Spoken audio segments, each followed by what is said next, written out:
Suspense.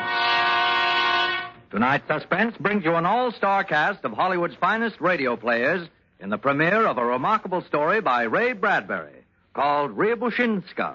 But first, we'd like to remind you that in hotels, restaurants, and homes of distinction, wherever hospitality is a gracious art, the knowing host serves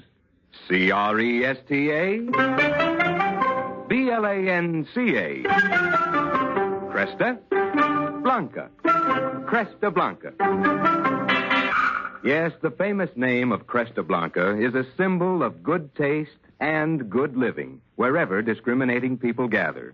And when you serve proud Cresta Blanca California wines, you pay guests the highest compliment a host can offer. So, distinguish your table by pouring Cresta Blanca Burgundy or Cresta Blanca Sauterne. Yours to enjoy for gracious dining. Shenley's Cresta Blanca Wine Company, Livermore, California. And now, Shenley brings you radio's outstanding theater of thrills, Suspense. Presented by Roma Wines. That's R-O-M-A. Roma Wines of Fresno, California, for your everyday enjoyment. Tonight, starring Joseph Kearns, Lorene Tuttle, Wally Mayer, and Armina Faye in Riabouchinska, a suspense play produced, edited, and directed for Shenley by William Spear.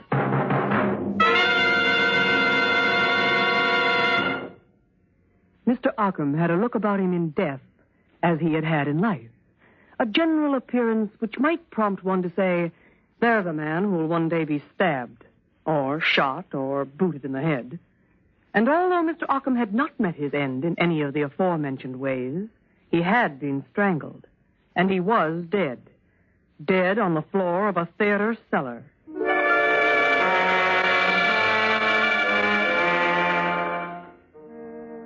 Yes, Mr. Ockham was deceased, and nobody seemed to care.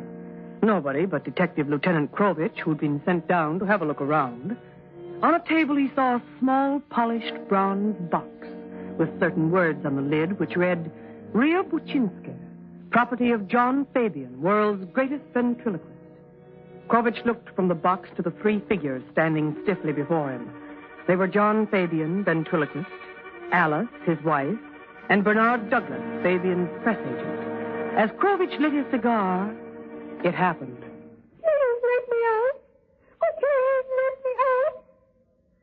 The four people looked with startled eyes at the box on the table. Then Fabian, the ventriloquist, stepped forward and spoke earnestly. No, Ria. This is serious business, darling. You stay where you are. Please don't run. You should be kind to me now after what's happened. If you don't mind, Fabian, we'll have the dummy act at another time. Now, let's get this matter clear. Each of you testify that you don't know who this dead Mr. Ockham is, yet he told the stage manager tonight that he knew Mr. Fabian and wanted to see him about something important. Oh, stop it, Fabian. Pay no attention to her, Lieutenant. Her? You mean you? What is this? Get together, you two. We'll never be together again. Never again after tonight. Give me the key to the box, Fabian.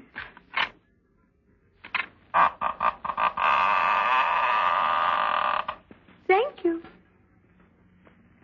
Krovich stood motionless, just looking down, seeing Riabouchinska lying in her box and not believing what he saw.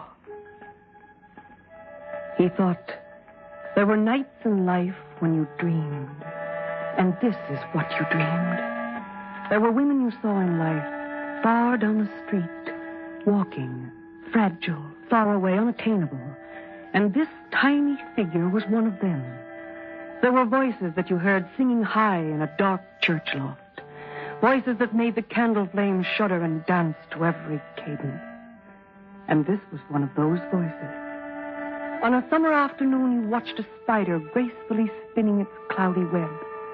And now, that web was Riabouchinska's evening dress, here and now. You had heard of honesty and intelligence and frankness and unafraidness all your life. And now, it looked straight up at you, fearlessly, shiningly, from a puppet's eyes. She was so beautiful your throat closed and you were sad, because you knew that she was only a puppet. John Fabian tenderly picked up Riabouchinska. Oh, isn't she beautiful? She's carved from the finest wood, Riabouchinska is.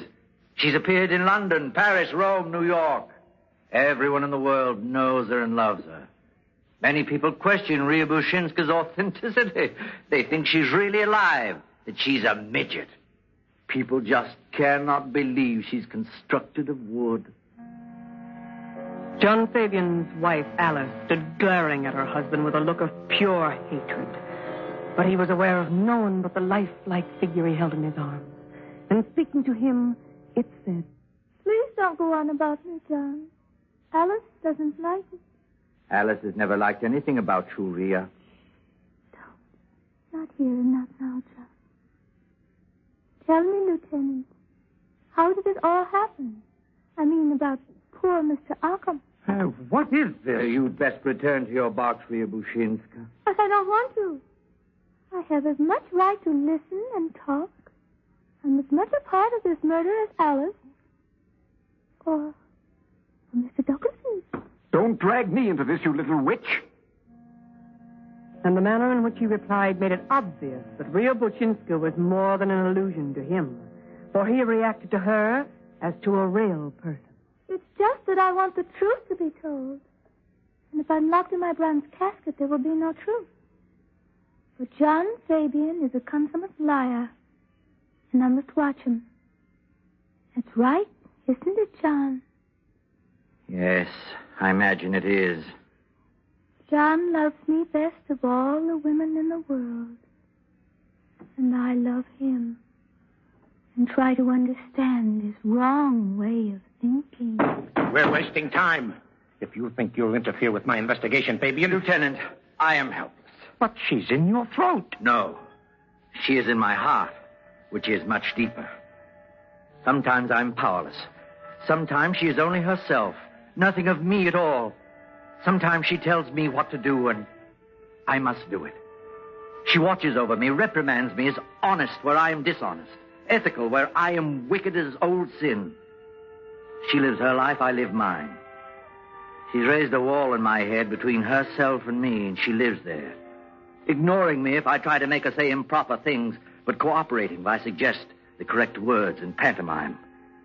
So, if you intend going on, I'm afraid Ria must be present. No, locking her up will do no good. Lieutenant Krovich sat quietly for a few moments. Then he seemed to make a decision. All right. Let us stay. Maybe before the night's over, I'll be tired enough to ask even a ventriloquist dummy questions.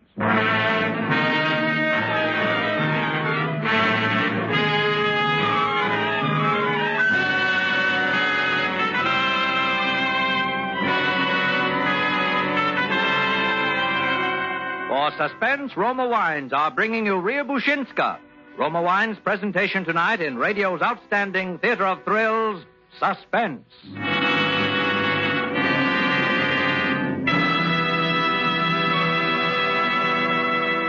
Suspense, radio's outstanding theater of thrills, is presented by Roma Wines. That's R-O-M-A. Roma Wines, selected from the world's greatest reserves of fine wines.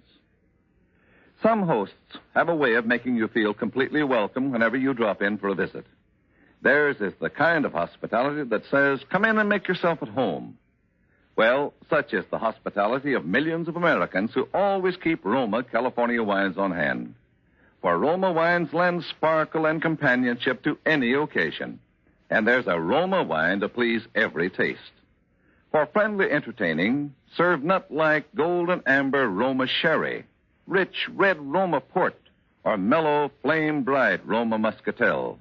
You'll find that these better-tasting Roma wines add warmth and charm to any get-together, brighten those restful stay-at-home evenings with your family. Tomorrow, solve your problem of what to serve when friends drop in with Roma wines. That's R-O-M-A. Roma Wines, America's largest selling wines. And now, Roma Wines bring back to our Hollywood soundstage Ermina Feige as narrator, Joseph Kearns as Fabian, the ventriloquist, and Wally Mayer as Detective Krovich in Riabouchinska, A play well calculated to keep you in suspense.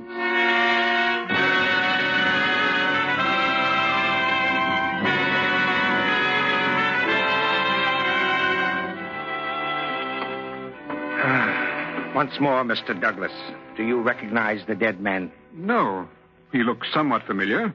An actor type, I believe. One of you three is lying.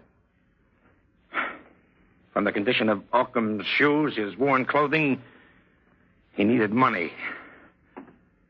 Are you in love with Mrs. Fabian? Why, Really, Lieutenant? I've been watching you. Your actions. My actions? Yes. The way you look at Riabouchinska's box. The way you hold your breath when she appears. The way you knot your fingers when she talks. The way you stare at her. If you think for one moment that I'm jealous of a little piece of wood... Aren't you? No, I'm not jealous of her. You needn't tell him, Alice. Let her. They all stared at the figurine, even Fabian, the ventriloquist, as if her cry had come from an alien throat. Alice, tell them. I married John 7 years ago. He said he loved me. I loved him and I loved Riabouchinska, too. At first, anyway. But then I began to see that he really paid more attention to her than he did to me. I began to feel hatred. Not for Riabouchinska, because it wasn't her fault. But I felt a terrible hatred for John. Because I knew it was all his fault. His cleverness, his sadistic temperament. Each jealousy on my part was a tribute to the perfection of his art. She came out of him like a woman out of a dark god. But I don't hate Rhea. She's lovely, sweet, and honest. Everything that John isn't. Tell about Mr. Douglas. When I got no understanding, no love from John, I turned to Mr. Douglas. Uh-huh. The dead man was a blackmailer. He came to the theater tonight to see her husband about you. You killed him to prevent that interview. I didn't kill him. Douglas might have and not told you. Why kill a man? John knew all about it. I did indeed.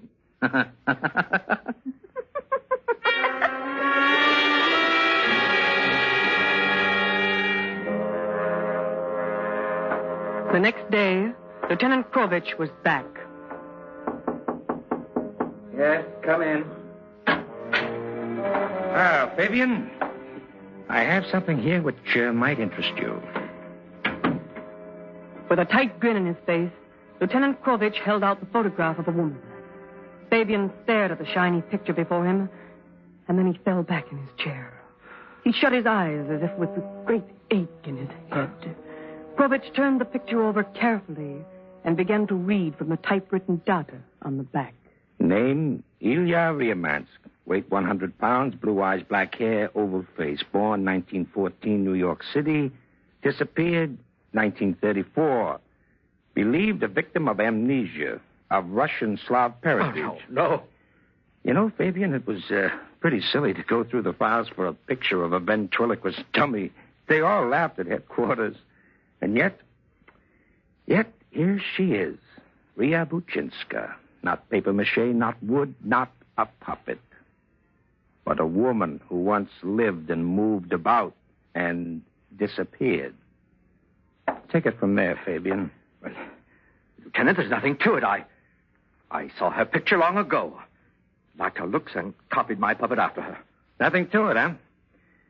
Listen, Fabian, this morning I went through a stack of Billboard magazines that high. In the year 1934, I found an interesting article concerning an act playing the smaller circuits, known as Fabian and Sweet William. Sweet William was a little male dummy. As usual in such acts, there was a girl assistant, Ilya Riamansk. Look at that picture. The resemblance between the real woman on one hand and Riabouchinska, the puppet, on the other, is startling. She was my assistant, but that was all. I simply used her as a model. It all starts and ends with Riabouchinska. Why should you love a puppet so intensely? Because you love the original woman intensely. All right. In 1934, I was billed as Fabian and Sweet William. Sweet William was a small, bulb-nosed little boy dummy I carved years ago. I was playing Los Angeles when this girl, Ilya Riamansk, appeared at the stage door one night. She wanted a job. I remember. It was autumn.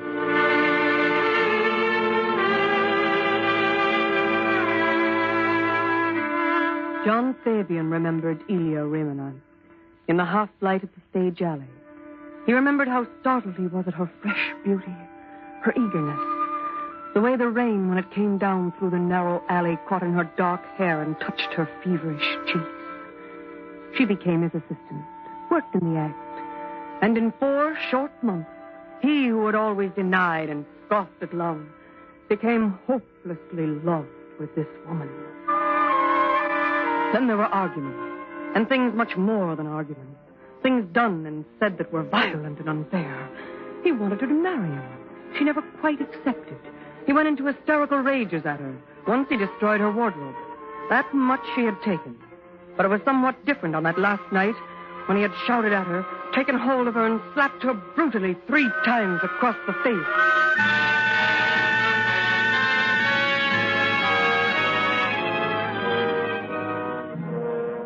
And Ilya Remenant vanished that night. Vanished. The police questioned me. There was talk of murder. But she was gone with no trace. A record of her was sent to all the larger cities. That was the end of it for the police. But not for me. The knowledge of her going was too much. She might be dead or just run away, but wherever she was, I knew I needed her. One night I returned home more depressed than usual. I collapsed on a chair. And before I knew it, I found myself speaking to Sweet William in the totally dark room. William. Oh, this is all over and done. I can't go on. Coward, you can get her back if you want. No, I can't. No, I can never get her back. Yes, you can. Think of a way to get her back. Think of a way. Come on, you can do it. Put me away. Start all over. Start all over? Yes. Begin carving. Exactly. And slowly and lovingly. Carving. Make the little arching nostrils just so. And cut her black, thin eyebrows round and high. And make her cheeks in small duplicate hollows. And... No. It's monstrous. I can never do it. Yes, you could. Yes, you could.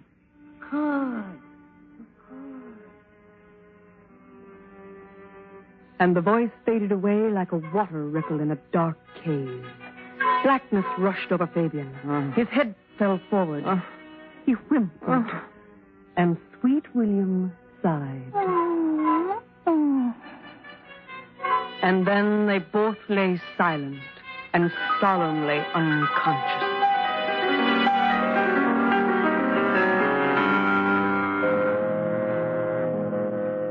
The next morning, John Fabian purchased the best grained piece of wood he could buy. But when he reached home, despair seized him. How could he fashion his warm Ilya from this cold wood? How could he shape this dumb block of dead substance into anything faintly approximating her glowing light? Go on. It was Sweet William who egged him on. You can do it. And for 20 weeks he worked. He carved her hands into things as natural and beautiful as shells lying in the sun. And Sweet William lay dust-cloaked in his box, from time to time feebly croaking some sarcasm, some criticism, some hint, some help. But he was dying, soon to be untouched, inanimate wood. As weeks passed and Fabian molded and scraped and polished the new wood, Sweet William lay longer and longer in stricken silence. And one day, as Fabian held the puppet in his hand, Sweet William seemed to look at him a moment with puzzled eyes. And then there was a death rattle in his throat.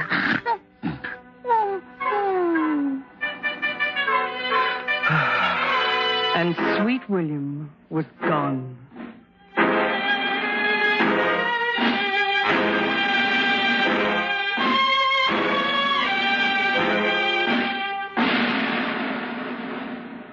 And now, as Fabian carved, a fluttering, an attempting of speech in his throat began echoing, re-echoing the sounds of Ilya Remenant. At the year's ending, he was thinned and without money. But by then he had searched his stream of consciousness, experimented, and given the doll all the gracious mannerisms and shy gestures of the real woman. And then, at last, he held Ilya Riabouchinska in his arms again. They were together. He could talk to her and she could reply. And the first thing he made the little creature say was, I love you, John Fabian. Oh, Ria.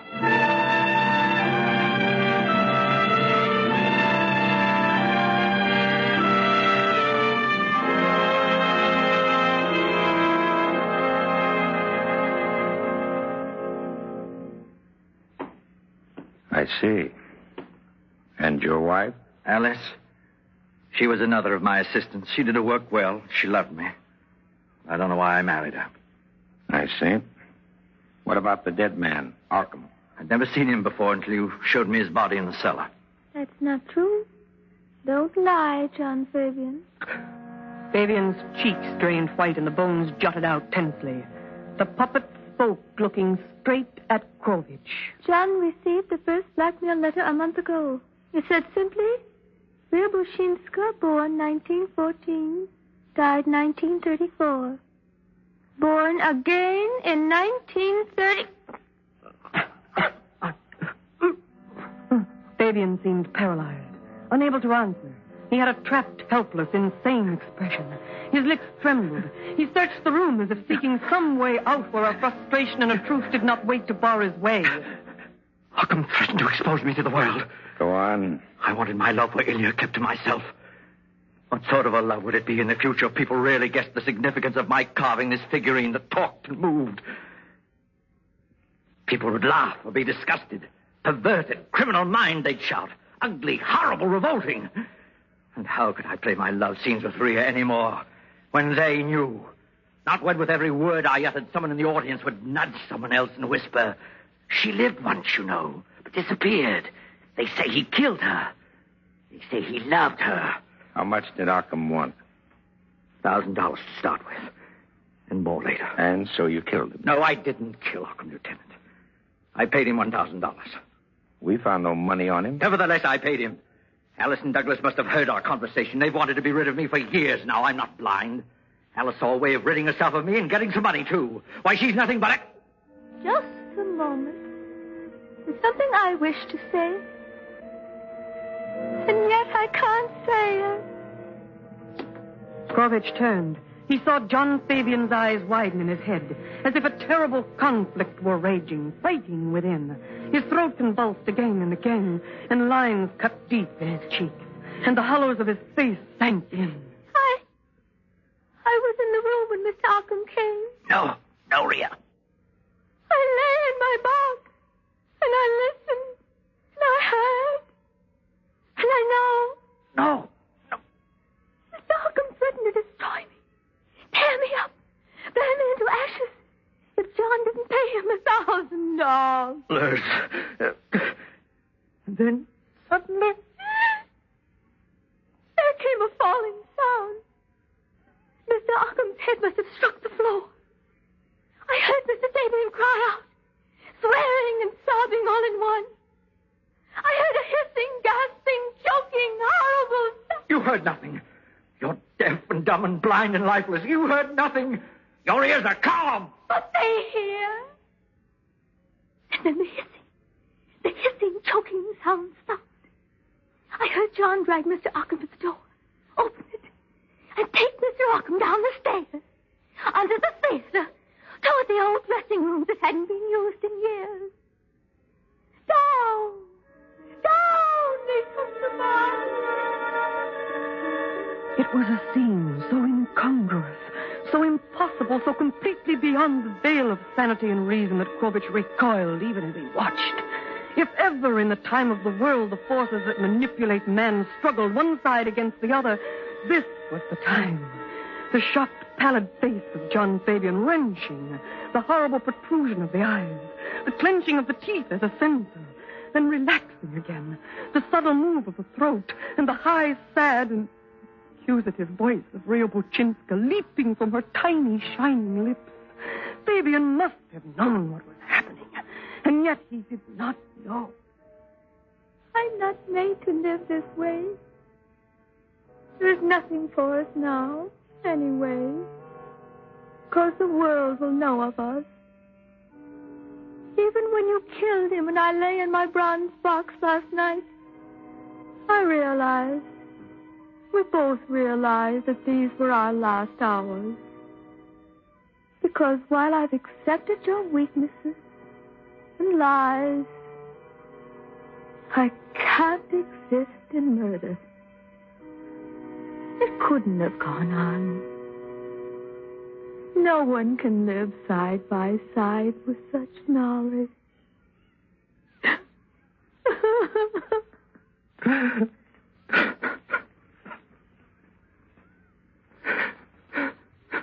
Fabian took her in his arms and held her high into the warm sunlight. She looked down at him with her clear, honest way of seeing him. There were angry, helpless tears in his eyes. His hand shook, and in shaking made her tremble too. Her mouth closed and open, silent, gaping and shutting again and again with no word. Fabian began to sob. He closed his fingers unbelievingly around his own throat. His eyes numbed. He looked like a man trying to remember something beautiful. Her voice, how it sounded, how to make it sound again. How to make her take back all she had said that was the truth. No. She's gone. She's gone. And I can't find her. I try, but I can't find her. She's run off behind the dark wall. And so deep down and far away in the night, I'll never be able to find her again. Yes, she's gone.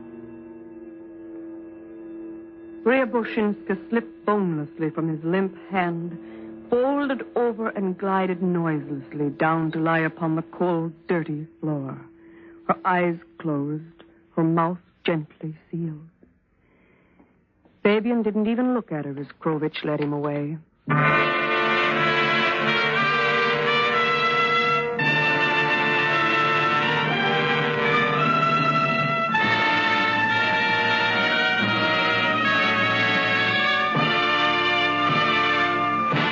Suspense. And so closes Riabouchinska, starring Armana Paiguet as narrator, Joseph Kearns as Fabian, Wally Mayer as Krovich, and Lorene Tuttle as Rhea.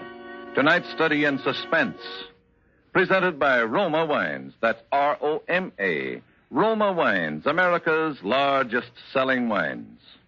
Yes, more Americans do enjoy Roma wines than any other wines. And this is Truman Bradley to tell you why. It's because Roma wines taste better. You see, Roma selects and presses only the choicest California grapes.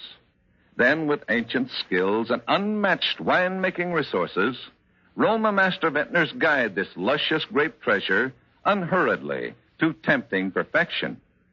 These finer Roma wines are placed with other mellow Roma wines to await later selection for your enjoyment from the world's greatest reserves of fine wines.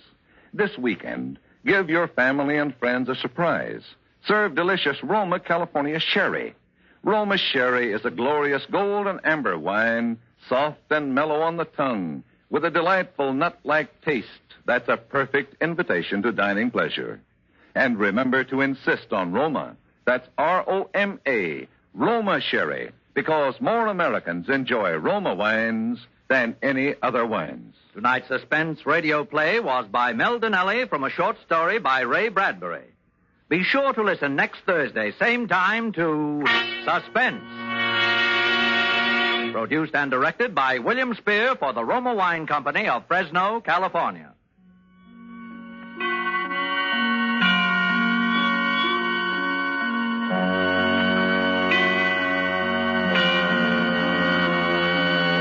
This is CBS, the Columbia Broadcasting System. KNX Columbia Square, Los Angeles.